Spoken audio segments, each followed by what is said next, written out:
Hola a todos y bienvenidos al episodio 419 de Salud Financiera. Os traigo hoy el caso número 137 de las finanzas de tu vecino. Es miércoles y sabéis que de martes a jueves analizamos las carteras que los oyentes nos envían, su experiencia personal y también su enfoque a la hora de planificar sus finanzas y los productos que contratan. Puedes enviar tu caso a preguntas.saludfinanciera@gmail.com, siempre poniendo en el asunto caso de las finanzas de tu vecino para separarlo de las dudas que van al consultorio.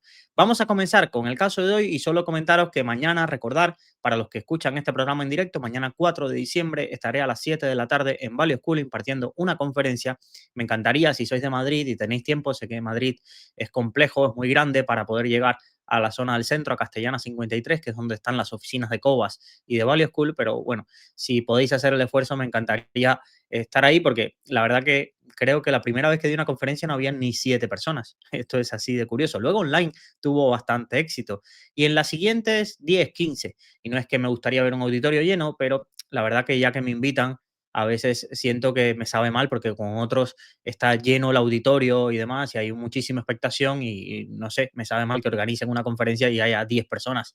Entonces, si estáis por Madrid, encantado de saludaros. Además, conocéis un poco a Luis Alberto, que lo podéis saludar ahí, que es una excelente persona y nunca sabes si algún día vas a necesitar tener contacto con él o alguna ayuda o algo que os pueda servir de referencia. Bueno, vamos a comenzar con el caso de hoy y os leo lo que nos envía el vecino. Hola Luis, tengo 27 años, soltero, vivo solo en un piso de propiedad de mi abuelo. Como verás, a lo largo de la descripción, la palabra abuelo será bastante recurrente. Mis gastos son muy humildes y mi salario es bastante grande para mi edad. En la actualidad gano alrededor de 3.500 euros netos. Esto me permite ahorrar unos 2.000 euros mínimo al mes, aunque la mayoría de los meses llego a ahorrar 2.500. Tengo un fondo de emergencia de 4 meses de gastos corrientes.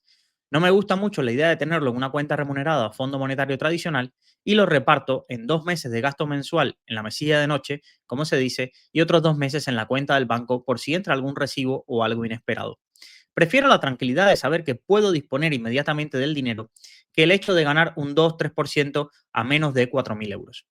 Llegué al mundo de la inversión en 2017, a raíz de empezar a trabajar de noche mientras estudiaba.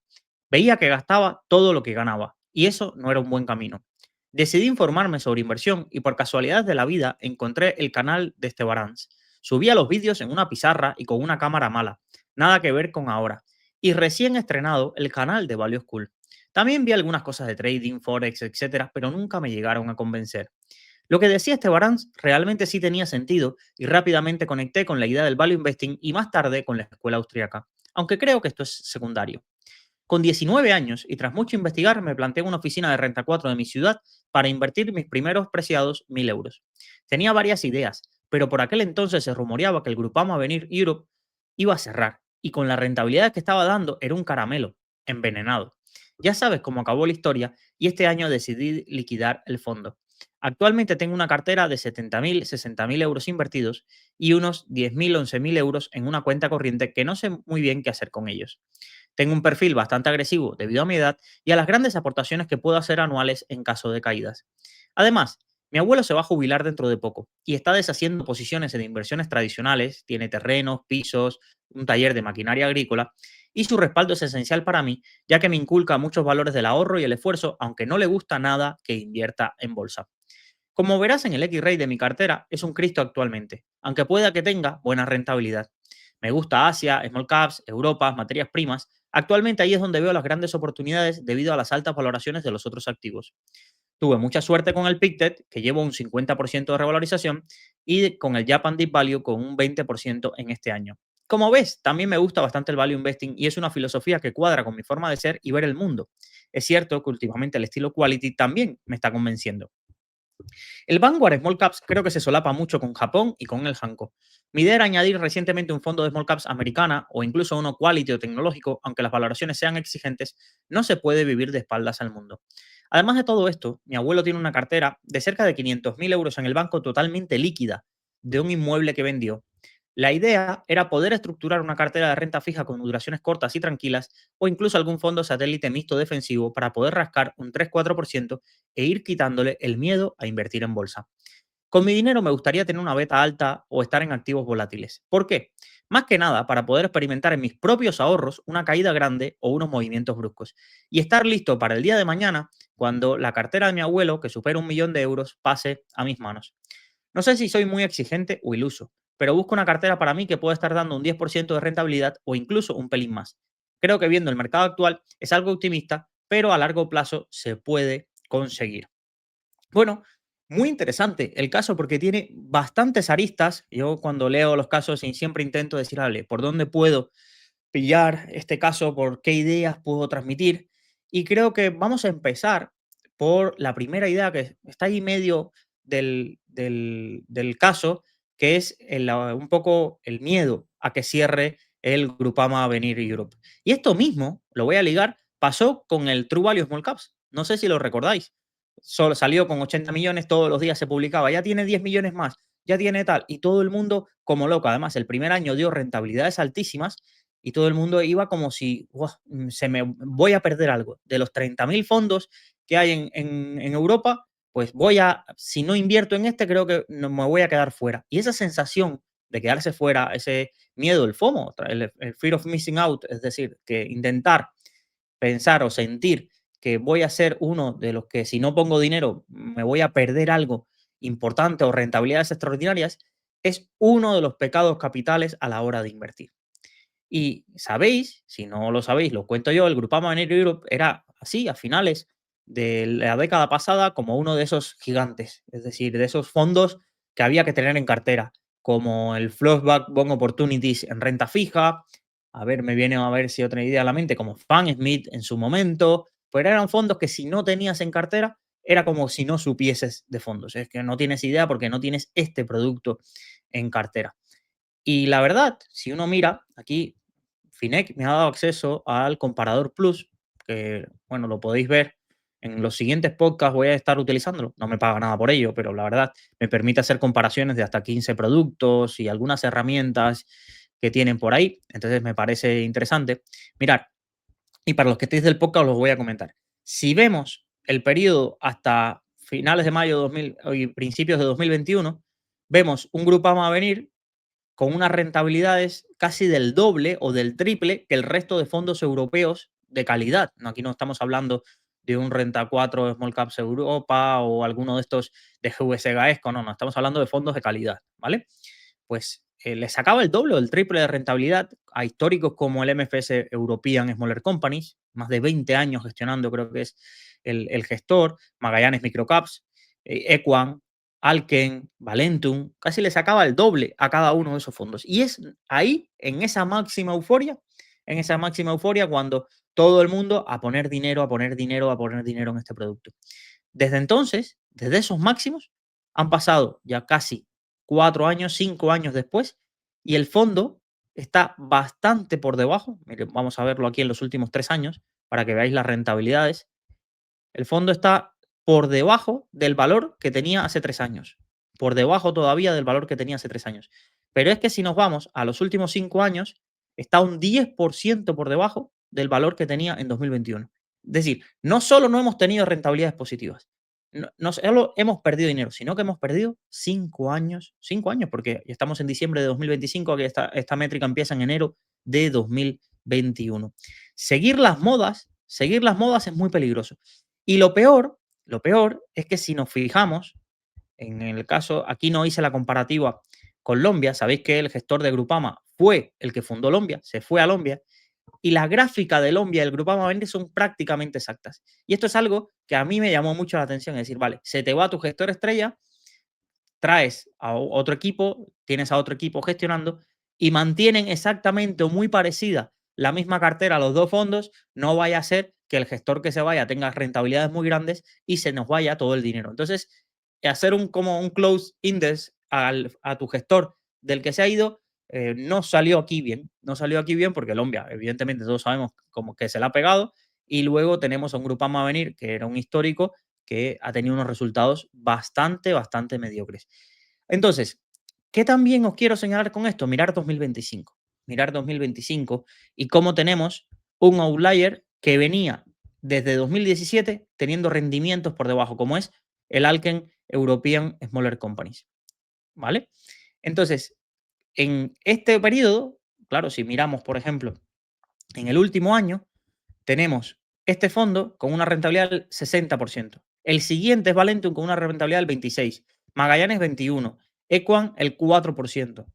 Entonces, ¿qué está haciendo? ¿Qué es o cuál es hoy la sensación o lo que está haciendo todo el mundo? Poner su dinero en Alken. Y ni una cosa ni la otra, ni una cosa ni la otra. Los fondos cuando tienen rentabilidades tan extraordinarias, o rotas la cartera y encuentras oportunidades con un valor, con una infravaloración, o lo normal es que de pronto tengas una cartera a unas valoraciones muy exigentes y como tienes tanto capital y te entra tanto capital, no sea tan fácil alocar ese capital en unas compañías que puedan llegar a tener ese potencial, en unas compañías que puedan llegar a tener ese potencial. Entonces, dejar de perseguir el fondo que tiene estos comportamientos o estas rentabilidades tan extraordinarias y centraros en qué fondo confiáis. Da igual el rendimiento que tenga, da igual un poco la filosofía, que si tú estás buscando la clase de activos europea, vale, pues céntrate, conoce a 3 4 fondos y con el que quieras invertir, invierte, pero no vas a poder controlar sus resultados. Y esa ilusión de control, de decir, es que mira los resultados que ha tenido pasado, ya, pero es que si hubieras invertido en 2017 en Alken, seguramente en 2021, 4 años después, te sentirías tonto. Te sentirías tonto porque prácticamente estarías en ese entonces, 4 años después, empezando a ganar un 7-10%. Pasado 4 años que te daría una rentabilidad anualizada inferior al 2%. Cuando que si hubieras invertido en Valentum, por ejemplo, tendrías rentabilidades en ese mismo periodo superiores al 10%. En el Grupama Avenir superiores al 15% anualizado. Para que veáis cómo la gráfica, las rentabilidades pasadas sesgan mucho nuestra narrativa. Vale, sabiendo esto, es habitual que suceda, hay muchísima gente, además, creo que tu caso es el de toda una generación que como mismo la generación de dividenderos creció con los libros de Gregorio, con casi todo, tiene más de 16 libros. Hay mucha generación de value investor, de personas entre 27, 35 años que han crecido o han llegado a este mundo financiero de la mano de este Barans. Y luego los subproductos, como digo yo, igual que la generación anterior de 40 a 55, viene muy intrínseco lo de Bestinver, Cobas, Valor, Magallanes. Esta generación viene muy marcada por Estebarans primero, la divulgación de mérito después, que llegó pocos años, y más en Twitter, no en YouTube, viene muy marcado por toda esa filosofía. Y entonces, como mismo a ti te pasó con el Grupo Venir, hay muchísimos de nuestros oyentes que estoy seguro, y lo pueden comentar, que están atrapados, como digo yo, en el True Value Small Caps. Un fondo que capta mucho patrimonio, tiene rentabilidades mediocres, es así, por mucho que le pueda tener estima personal a Alejandro de las veces que lo he conocido, que ha sido muy cercano conmigo, y luego, evidentemente, ya la gente no está tan por la labor, empieza la huida de partícipes, si empieza la huida de partícipes en compañías con muy poca liquidez, te toca concentrar en tus mejores ideas para tú no ser otra vez el causante de las caídas. Y esto es un ciclo bastante vicioso. Por eso el oyente de ayer le decía, mira, es que no tiene sentido quedarte en Lombia porque en Lombia no va a quedar patrimonio. Y esas acciones, esa cartera que tiene, pues al final no tiene sentido seguir ahí esperando que llegue un momento que recupere cuando todo el rato está teniendo que vender las acciones que tiene porque se le sale el patrimonio. No puedes decir y pedir un préstamo al banco de, mira, me están pidiendo 20 millones, pero es que yo no quiero vender. Coge esos 20 millones y vamos a usarlo para los partícipes. No, influye muchísimo las salidas de capital en la gestión de los fondos y es algo que creo que he insistido en los últimos, qué sé yo, 50 capítulos, pero cada vez más que me reúno con los gestores, me doy cuenta de que ellos en su mente tienen los modelos muy claros, ellos en su mente tienen el histórico y lo que tienen que hacer muy claro, ellos con su dinero lo tienen muy claro lo que deben hacer, pero no controlan el factor personal, humano de las personas.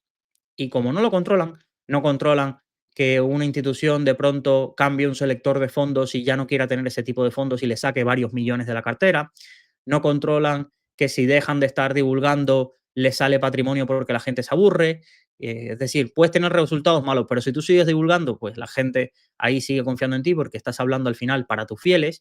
Entonces, ves esa necesidad de no solo encargarse del negocio de invertir, sino de cuidar y cuidar muy bien a los partícipes. Esto Avantage, por ejemplo, me lo decía. Me lo decía en la clase, le hice una pregunta relacionada, decía, oye, ¿por qué en 2018, 2019 te salió tanto dinero, se fueron tantos partícipes? Y dice, mira, es que en aquel entonces yo no valoraba la capacidad de tener un equipo de comunicación, de responder todas las preguntas y todas las llamadas que llegaban para preguntar por los fondos.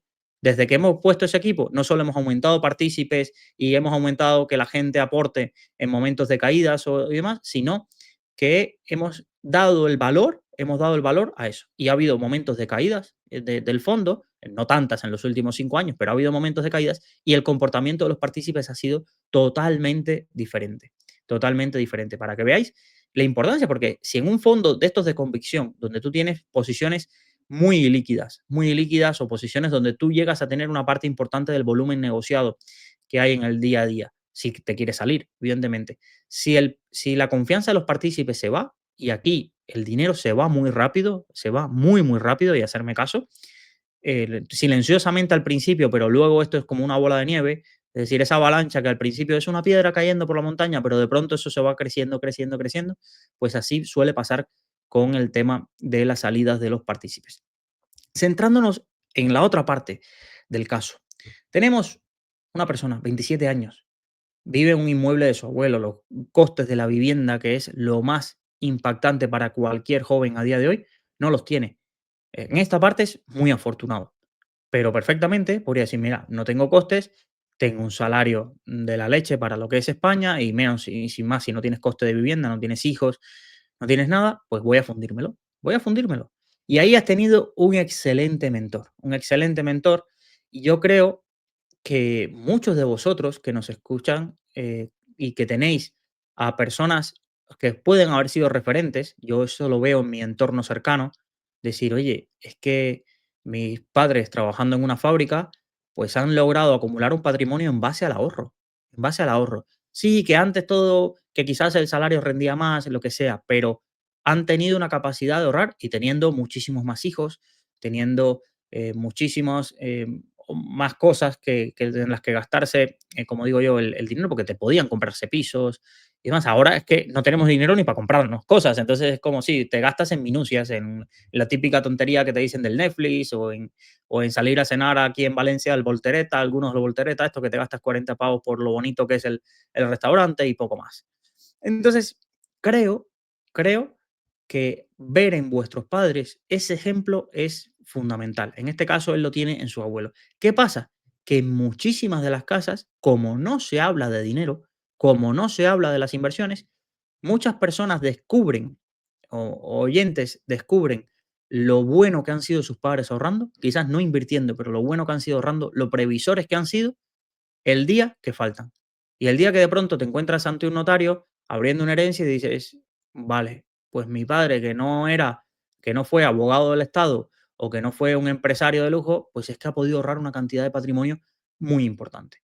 Y entonces eso, si lo viéramos y se compartiera más en familia, decir, oye, mira, esto es lo que he hecho con el dinero, esto es lo que yo pude ahorrar, esto es en lo que he estado invirtiendo, tanto para bien o para mal, porque a veces solo queremos centrarnos en los refuerzos positivos de las cosas que se han hecho bien, pero claro que hay que enseñarle a nuestros hijos, mira, el plan de empleo que llevo de Telefónica lleva 30 años sin ganar dinero, o el plan de pensiones lo tenía en una parte conservadora y estuve 30 años ganando una miseria por un plan de pensiones que era un dinero que no podía tocar, cuando ahí podía haber tenido y asumido más riesgo, o me vendieron este producto, o yo caí en las preferentes. Muchísimos de vuestros familiares, o varios de vuestros familiares, seguro que no eres consciente de que tiene un litigio o tuvo un litigio con las preferentes de Bankia, que le vendieron una subordinada del Popular, o este tipo de cosas que no se hablan porque se llevan muy en silencio en la pareja de vuestros padres y de vuestros abuelos. Claro que lo saben, pero los nietos no tienen por qué saberlo. Y este tipo de conversaciones son fundamentales. Entonces, volviendo al caso, nuestro vecino tiene esa situación, la verdad, muy privilegiada. Tener una capacidad de ahorro de 25.000 a 30.000 euros anuales, ahorro, de poder aportar, es algo que le da a un sostén. Imaginaros que a día de hoy tiene 70.000 euros invertidos más 10.000 aproximadamente en una cuenta de emergencia, que no te vuelvas loco por invertirla. Oye, si ya tienes tu fondo de emergencia, creado, que además lo tienes a mano, que no lo quieres invertir en cuentas remuneradas, pues coge esos 10.000 euros y tenlo en productos tranquilos, en la gama de Dunas o cualquiera de esas cosas, y no tengas esa tentación de invertirlos si son como tu segundo escaparate de liquidez, que aunque tengas el apoyo de tu abuelo, que te pueda dar dinero, que te pueda, al final, uno viene muy bien estar por la vida sin estar pidiendo favores, sin estar pidiendo dinero y este tipo de cosas. Entonces, ¿lo puedes invertir? Sí, pero a mí, teniendo tu edad y que de pronto quizás quieras, ahora estás soltero, pero quizás mañana tengas novia, quizás mañana quieras viajar, quizás mañana quieras cambiar de trabajo porque no aguantas al soquete de tu jefe o cosas así, pues tener un poquito más de colchón que no esté invertido, pues no te va a venir mal. A día de hoy, si tú ahorras 2.500 euros al mes, pues es lógico que digas, pues, ¿para qué voy a tener un fondo de emergencia de más de 4.000 euros? Si yo esto lo puedo ahorrar. Pero la vida cambia muy rápido, la vida cambia muy rápido y tenerlo invertido, y además, si tu cartera quieres que esté invertida en una beta es decir, en una cartera con muy sobreexpuesta al riesgo de mercado, pues oye, un poquito de tranquilidad y de colchón tampoco vendría mal si vas a arriesgar tanto. Ahora bien, cuando nos expone la cartera, aquí nos ha mandado el X-Ray, que sabéis que, por ejemplo, en Renta 4 y en MyInvestor se puede ver el X-Ray de cada una de las carteras que tenéis contratadas. Os pongo la foto. Hanko pesa el 32% de su cartera. Asvalor el 24%, Pictet China el 22%, Japan Deep Value el 8%, Vanguard Global Small Caps el 8% y Berenberg European Microcap el 4,21%. Es una cartera bastante, es bastante arriesgada. Evidentemente nos hemos centrado en un nicho de Small Cap Value.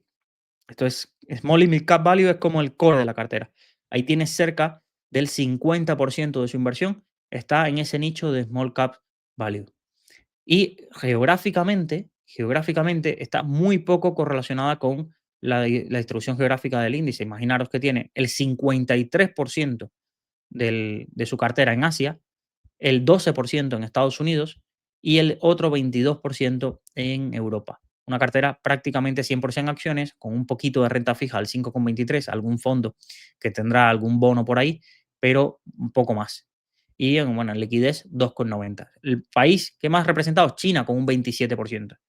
Y claro, si el fondo de China le ha subido un 50% desde que lo compró, pues ha tenido suerte, porque con muchísimos como que, por ejemplo, que invertimos en China en 2021 o 2022, creo recordar, pues todavía estamos llegando ahora a recuperar las pérdidas que teníamos.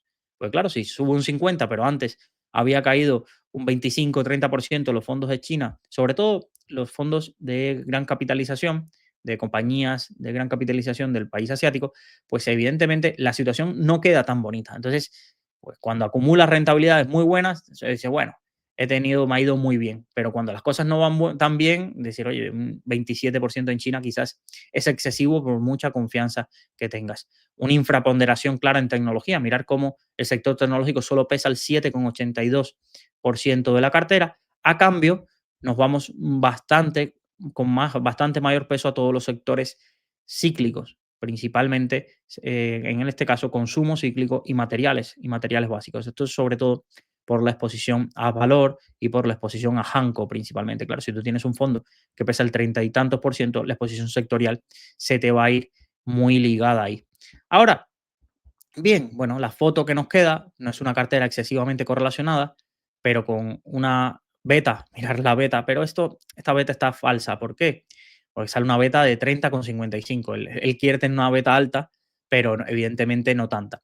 ¿Por qué viene estos datos? No se les puede hacer caso a ninguno de los datos de el ratio de Sharpe, alfa, beta y demás, porque la referencia que se toma este X-Ray, esto lo hace mucho Renta 4, más Investor, a veces que no puedes elegir la referencia, es el mercado monetario en euros. Esta cartera no tiene nada que ver con el mercado monetario, por eso mirar las rentabilidades frente al benchmark como no tienen absolutamente nada que ver. En el X-Ray estaríamos viendo que el benchmark es casi una línea plana y la cartera es totalmente con una volatilidad muy alta.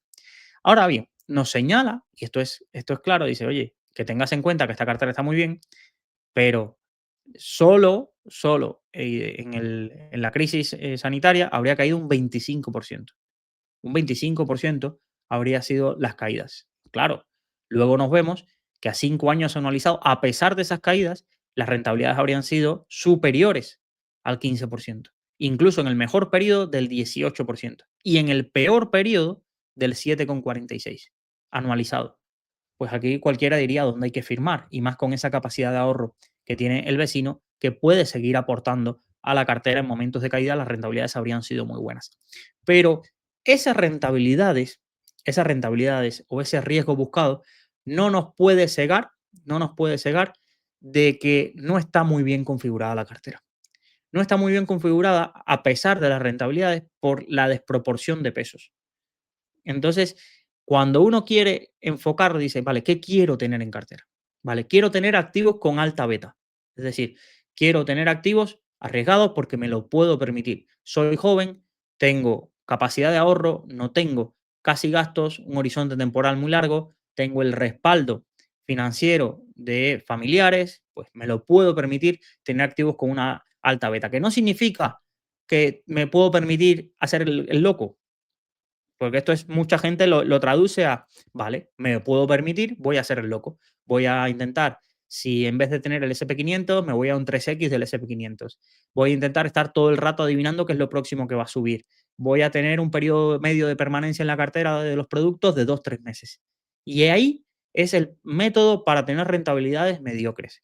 Estos productos, estos productos o estas clases de activos, porque no me quiero centrar en los productos, materias primas, el sector de transporte marítimo, las small caps industriales, son cíclicas y la palabra cíclica a mucha gente le viene como, ¡buah! Tremenda oportunidad para comprar cuando están deprimidas y vender cuando están altas. Pero lo que yo intento darle la vuelta a este pensamiento es, vale, a estos sectores, como no podemos adivinar cuándo van a cambiar las tornas del ciclo, pues lo que tenemos que hacer es invertir en ellos con filosofía de largo plazo, porque nunca vamos a cazar el suelo en particular. Los fondos no lo consiguen. Pensar en las empresas de carbón, que es un ejemplo muy claro, por ejemplo, que es el Charlie Munger, incluso invirtió en ellas al final de su vida, con 99 años. El otro día estaba leyendo que una de sus últimas inversiones por su cuenta había sido invertir en Consol Energy, una acción que yo tuve en cartera. Y Casvalor reconoce que empezó a comprar sobre los valores de 30 a $35, creo que les oí hace poco. El Consol Energy se fue a 5. Ellos a 30, 35 ya, y son especialistas y saben mucho más que nosotros de esto, pensaban que ya era un buen momento de entrada y se fue a 5. Yo compré a 5 y pico, llegué a comprar yo, pero hice como digo yo, el tonto. Evidentemente, ellos a medida que va la caída siguen comprando. Pero este es un poco el enfoque que tenemos que hacer. Bueno, luego se fue a ciento y pico, 120, ahora ya no sé ni a cómo está.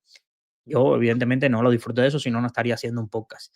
Entonces, pero una de las cosas que me viene a la mente es, como no sabemos los periodos tan largos donde van a volver esos retornos, no sabemos el ciclo, no sabemos si el entorno macroeconómico va a favorecer a un determinado país o a una determinada compañía o tipo de compañía, tenemos que darnos margen. Pero la gente hace todo lo contrario. La gente en activos muy volátiles intenta cazar el suelo o intenta predecir el techo. Y está todo el rato entrando y saliendo. Por ejemplo, ahora mismo todo el mundo quiere invertir en el sector salud, pero a poco que siga bajando, ya no quiero el sector salud. Es que ha cambiado la tesis. Esta compañía ya no me parece buena. Y al contrario, si en algún momento llega a subir el sector salud, habrá muchísima gente que lleva tiempo enterrado en esperándolo, que venda rápidamente y se beneficie muy poco de la subida porque es como, bueno, al menos ya no perdí dinero, me voy. Por tanto, en mi visión, a la renta variable hay que darle tiempo. Como a un fondo de renta fija, el tiempo que le voy a dar es la duración de la cartera. Oye, si en un ciclo de 3 a 5 años, que era el vencimiento de tus bonos, tu rendimiento ha sido mediocre, pues a otra cosa, a otra cosa. Y aún así estamos hablando de periodos de 18 meses a 36 meses en periodos de fondos de renta fija a corto plazo, de 2 3 años. Vale, un año malo lo puedes tener cualquiera porque tú no controlas lo que afecta a tus bonos y inviertes en bonos que vencen en 3 años. Ahora han pasado 3 años y los resultados no han sido buenos, pues ya está, me voy a otra cosa, siempre que esa sea la filosofía, siempre que esa sea la filosofía del producto. Pero en renta variable tenemos que darle muchísimo más margen, muchísimo más margen. Y ni volvernos locos cuando sube mucho, ni ponernos tan pesimistas cuando baja. PICTEC China te ha subido un 50%. Es hora de rebalancear. Es hora de salirte de China. ¿Por qué? ¿China va a dejar de seguir creciendo? ¿Va a tener rentabilidades mediocres en el futuro? No lo sabemos. Ahora, como has tenido una revalorización muy alta, pues yo voy a ir reduciendo el peso de ese activo en mi cartera. Y tiene toda la lógica, porque no quieres que tu cartera se convierta en una cartera de China, porque para eso sería otro perfil de riesgo totalmente distinto. Entonces, creo, sinceramente, que la cartera le puedes dar una vuelta sin renunciar y darle un poco más de estabilidad, sin renunciar a la agresividad, ¿vale? Porque esto es uno de los miedos. Luis, es que mira, es que me ha ido muy bien, es que estoy teniendo rentabilidades muy buenas, estoy ahorrando. En el peor de los casos que me equivoque, mi capacidad de ahorro a día de hoy es súper importante comparado con el peso que tengo en total en la cartera. Entonces, déjame seguir jugando. Y yo, perfecto, hazlo, hazlo.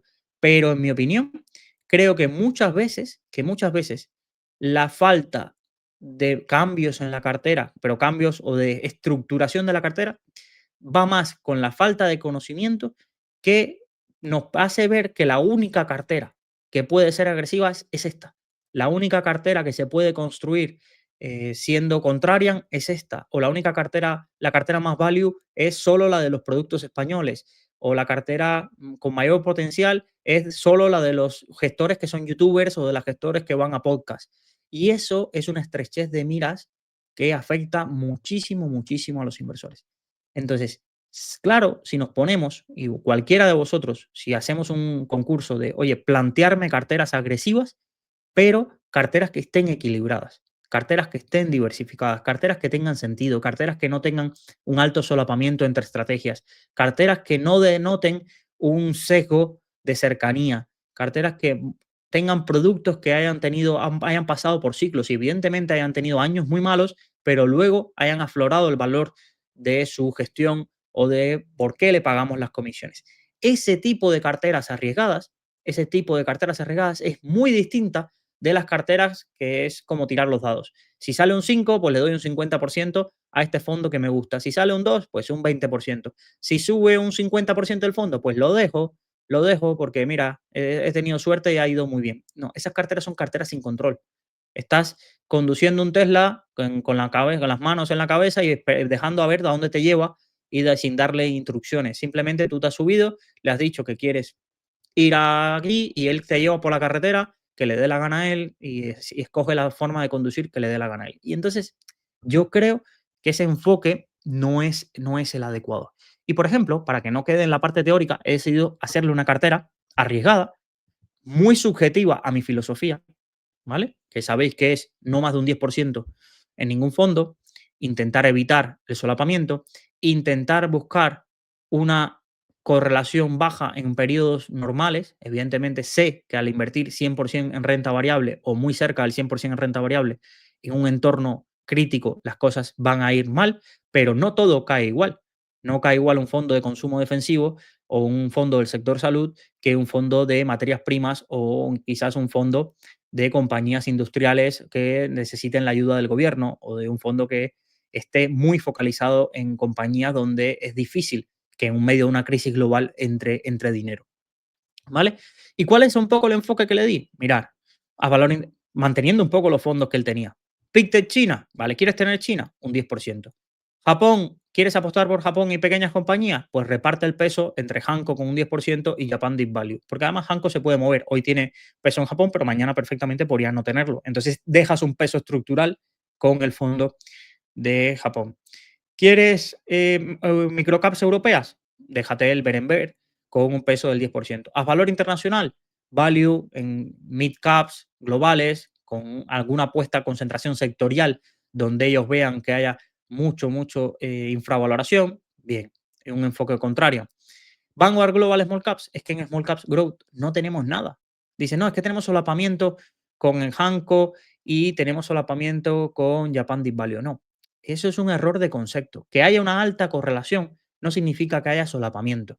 Solapamiento es cuando las 10 primeras posiciones del índice están también en las posiciones de Hanko y las posiciones de Japan Deep Value. Otra cosa es que el índice, a ser muy global y estar en el sector de las small caps, al final el componente small caps se mueve claro que va a tener correlación por la renta variable, porque al final no deja de ser renta variable, y va a tener correlación porque estamos en el sector de las small caps, que esto evidentemente hay un componente de unión dentro de todas ellas, a no ser que estés invirtiendo en small caps de Kenia, que yo creo que muy poca correlación va a tener con las small caps del Russell 2000, aunque pudiese tenerlas, ¿vale? Pero, por ejemplo, Hong Kong, Estados Unidos, no tiene nada de peso.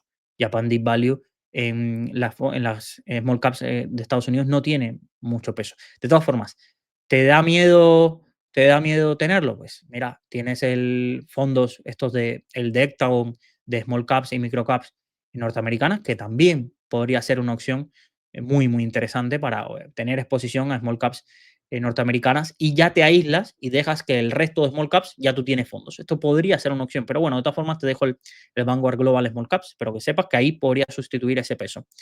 Y luego introduzco el Level Emerging Frontier, porque bueno, ya que vamos a arriesgar, vamos a irnos también a capturar el crecimiento de todas las economías emergentes, vamos a intentar capturar el crecimiento de los países de Europa del Este, vamos a intentar capturar algo de Medio Oriente, algo de África, algo del Lejano Oriente, Kazajstán, que también tiene algunas de las posiciones, creo que Vietnam también está en mercado frontera. Bueno, todo eso podríamos tenerlo por esta vía.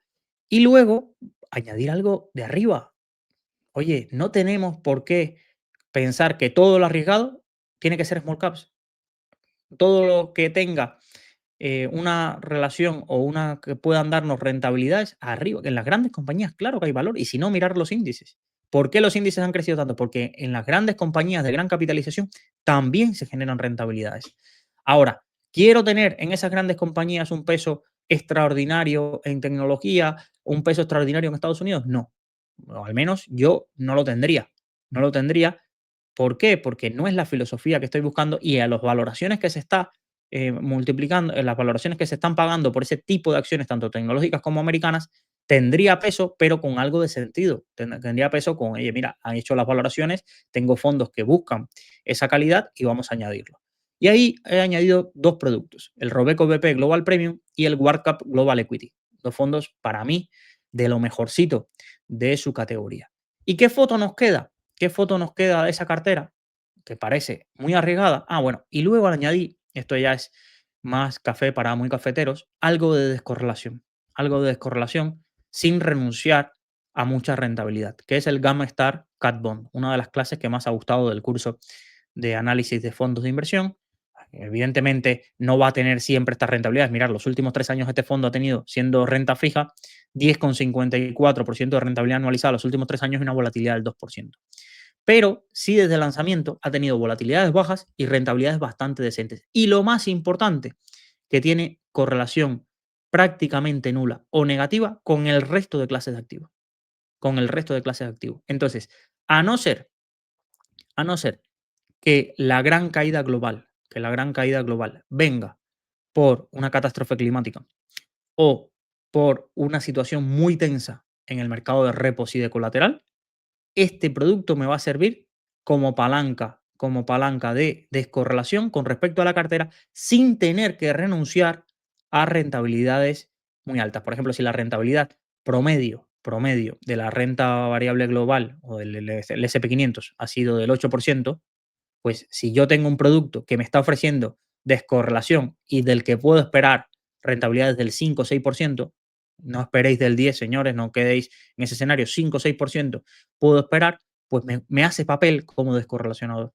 Podría también haber utilizado oro, perfectamente, perfectamente. ¿Qué pasa con este tipo de bonos? Que tienen muy poco riesgo, que no es que no tenga riesgo, pero tiene poco riesgo comparado con el oro de que ocurran momentos de caída, porque no dejan de ser bonos, los bonos se repagan y al final, si no hay ninguna quiebra o ningún impago, pues no sufres una posible pérdida, como el oro también ha tenido momentos bastante bajistas y no de un 2-3%. Entonces, este tipo de activos en carteras arriesgadas puede llegar a tener sentido. ¿Es el único? No. Ahora no me enviéis de aquí a 5 o 6 meses, todo carteras con bonos catástrofe por dentro, porque son productos complejos. Y además, en la mayoría de comercializadores, por ejemplo, creo que está por normativa europea y para limpiarse las manos, si no eres un inversor profesional, no te están dejando invertir en ellos y te están poniendo pegas. Pero ¿esto qué hace? mirar, esta cartera arriesgada en los últimos 5 años ha tenido una volatilidad del 8,74. 8,74. Un alfa del 3,73. Una beta de 0,63. Vamos a ver si aquí el mercado, el benchmark, a ver si nos ponen cuál es. Sí, pero el benchmark será de renta variable global. Una rentabilidad anualizada de los últimos 10 años, el 10,75. Máximas caídas entre el 15 y el 22%. Peor periodo de rentabilidad, un 6,92 de los últimos 5 o 6 años. Entonces, solapamiento, mirar, la verdad, muy poco. Asvalor con el BP Global Premium que se pisan. A veces pensamos que Asvalor es muy deep value y en mucho sentido ha tenido una rotación que no lo es tanto. Por ejemplo, el Robeco BP Global Premium es con el fondo que más solapamiento tenemos, es con el Asvalor, curiosamente, porque tiene Glencore, tiene Value Rec, tiene Ryanair, tiene BAT, British American Tobacco, todo este tipo de ideas. Entonces, creo que este tipo de carteras están más geográficamente distribuidas, más sectorialmente. A ver si tenemos la foto sectorial para que lo veáis. Geográficamente ya no tenemos un 50% en Asia, tenemos un 37, 35, América pesa un 21, Europa pesa un 33, incluso Estados Unidos podría llegar a pesar un poquito más si nos vamos a ese sector de small y mid caps a través de ese fondo. Ahora creo que es el Youngman o el Driehaus Microcaps Norteamerican. Creo que uno de esos dos es. Ahora no me viene a la mente, pero uno de esos dos perfectamente podría encajar ahí. Por capitalizaciones, mirar cómo está mejor distribuido. Ya no es un bloque de small cap value totalmente. Small caps tiene cerca del 50% de la cartera, pero nos vamos a un 30% de grandes compañías y en mid caps también nos vamos a un 20%. Pues vamos teniendo esa parte. PER de 12 veces. Es una cartera muy value. Es una cartera muy value y a valoraciones bastante bajas. Sectorialmente está muy bien distribuido. Quizás la parte defensiva, pero bueno, tampoco, a no ser que siguieran cayendo mucho más el sector salud o el consumo defensivo, a largo plazo no tendrías por qué tenerlo si tienes este enfoque. Tecnología un 13, industriales un 17, servicios financieros un 13, consumo cíclico un 13, materiales básicos un 8. Hay un poco de todo, hay un poco de todo. No hay una compañía que pese más del 1%. Tencent, Alibaba, CME, Exilor Luxótica, Barrick Mining, Yum China, PDD Holdings. Son una cartera muy, muy descorrelacionada de las principales posiciones del mercado, correlaciones bajísimas entre casi todos los productos. La verdad es una cartera que a mí, personalmente, para un perfil arriesgado que no sea un talibán, pues me puede llegar a encajar. Y algo que dice él, el vecino, y que me parece interesante es, mira, quiero arriesgar, quiero sentir el peso de la volatilidad en mis manos, porque ahora gestiono poco dinero. Porque cuando gestione mucho dinero, quiero estar preparado. Y esto es una mentalidad importante. Y esto es una mentalidad, y creo que lo ve muy claro. Incluso me comentaba este vecino que se acercó con su abuelo a tener una visita con asesores financieros, con banca privada, para empaparse un poco de las propuestas que le hacían.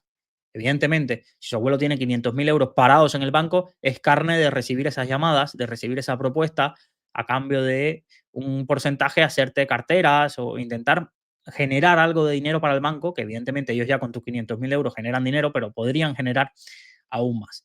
Y lo bueno que hace este vecino es empaparse. No huyáis de esas conversaciones. No huyáis de decirle o intentar confrontar cada vez que vuestros padres o vuestros abuelos vengan con una propuesta o un mail que le llegó del banco o una llamada que le llegó del banco. Yo en mi entorno familiar me pasa, mira, me han pasado este fondo a vencimiento de renta fija que es garantizado un 3% y yo le doy esa confianza, no intento ir a lo agresivo, no, olvídate de eso, que eso es una basofia, no intento ir con ese mensaje, intento que confíen en mí para que me lo cuenten. Intento que confíen en mí para que me lo cuenten. Entonces, el reto que se ha planteado este vecino es un reto que creo que muchos de vosotros os va a pasar. Y es bueno que os pase. Y es bueno que os pase porque simplemente lo que estáis haciendo es extrapolando vuestra situación a la situación que tendréis cuando seamos mayores, porque todos vamos a llegar a viejos, ¿eh? Todos vamos a llegar a tener una mayor edad o vamos a llegar, financieramente hablando, a un entorno donde nuestro perfil de riesgo va a cambiar. Entonces, gestionar al mismo tiempo, asesorar, consultar o estar mentalmente preparado para ser capaz de construir una cartera para mí, que soy un perfil arriesgado, y también ser capaz de no estar sesgado y construir una cartera para otro perfil, ya te da un conocimiento o ya te da una forma de ver o una forma de analizar productos muy completa, podríamos decir. Muy completa porque te permite tener dos visiones distintas, dos visiones distintas, dos objetivos distintos. Tú aquí vas buscando rentabilidades superiores al 10 y para eso tienes que ir a productos que estén muy infravalorados, a buscar valoraciones bajas, sectores deprimidos, fondos que estén en países donde puedas tener ese potencial. Cuando tú estás buscando que ya tienes un capital grande, lo que buscas es batir a la inflación. Batir a la inflación, pero sin asumir un riesgo de mercado muy alto.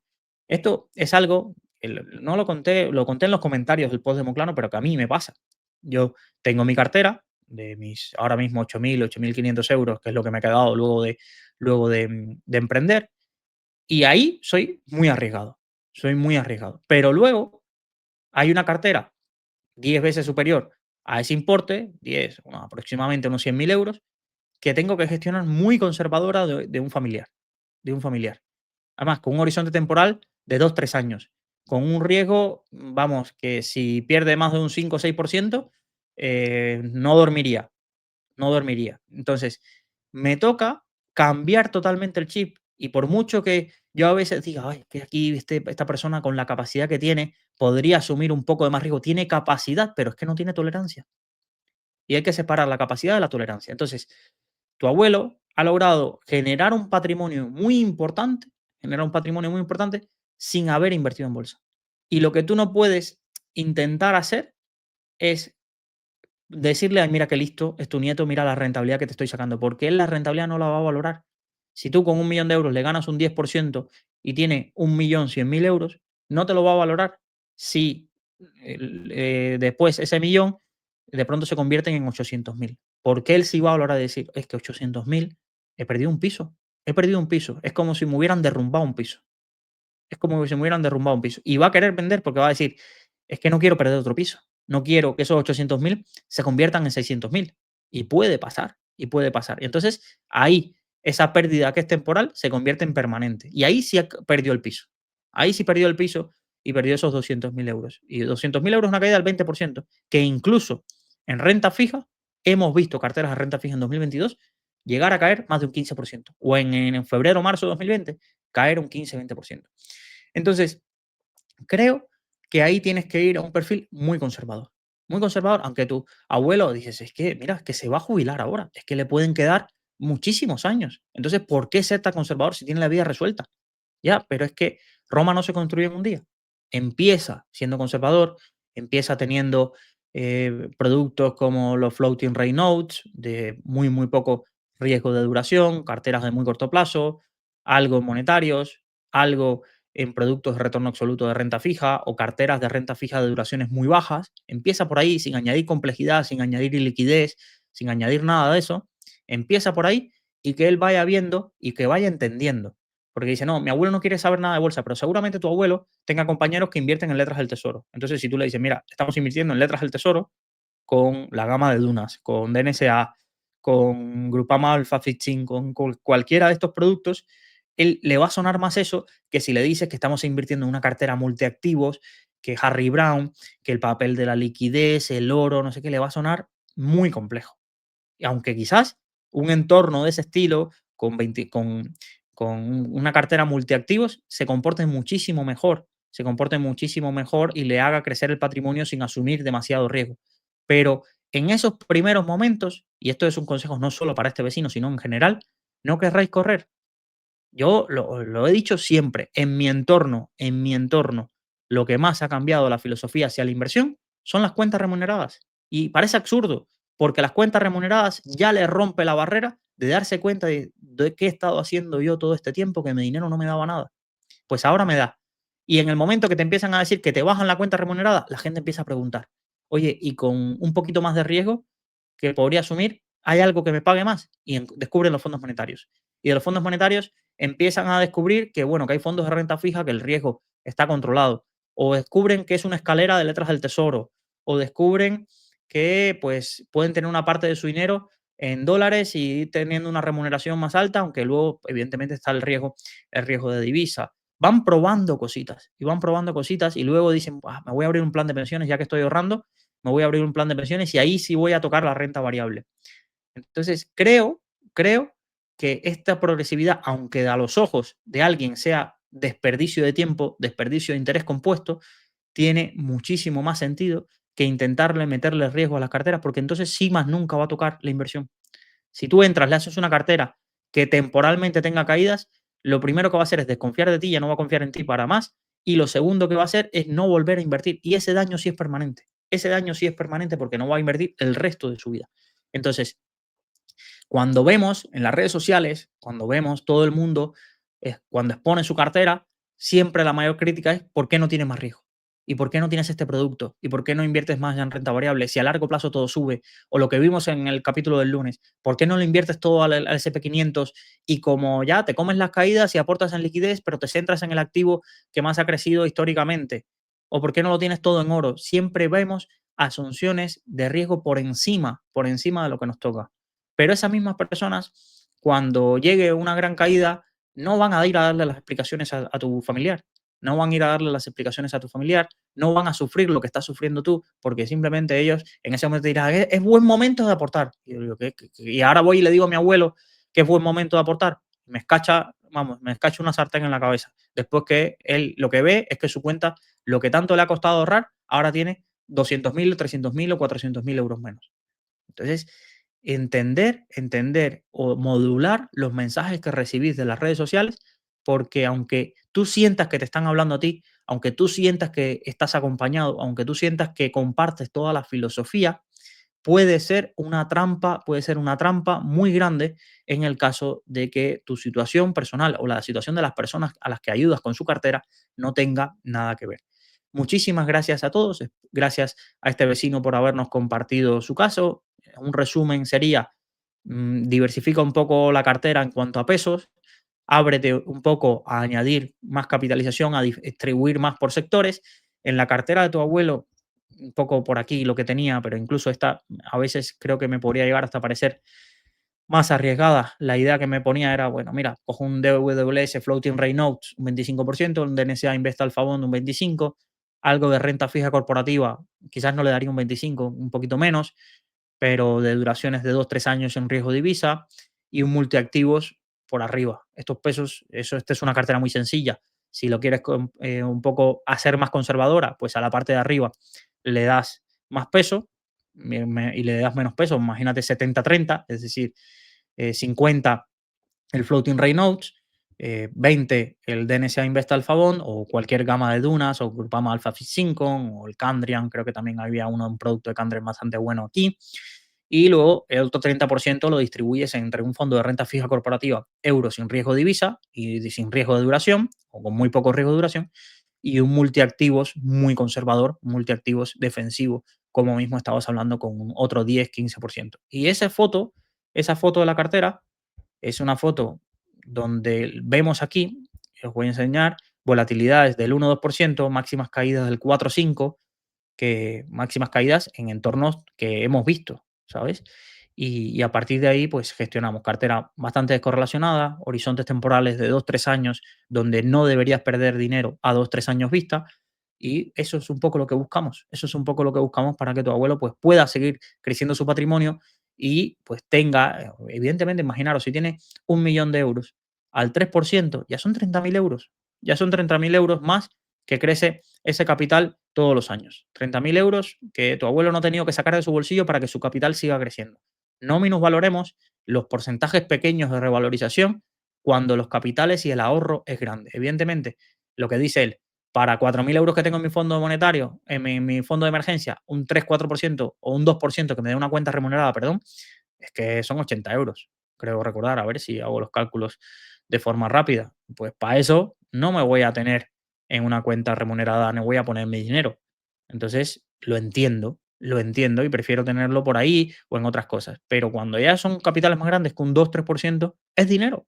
Un 2-3% es dinero y no hay que minusvalorarlo. Muchísimas gracias a todos y nos vemos en un próximo programa de Salud Financiera.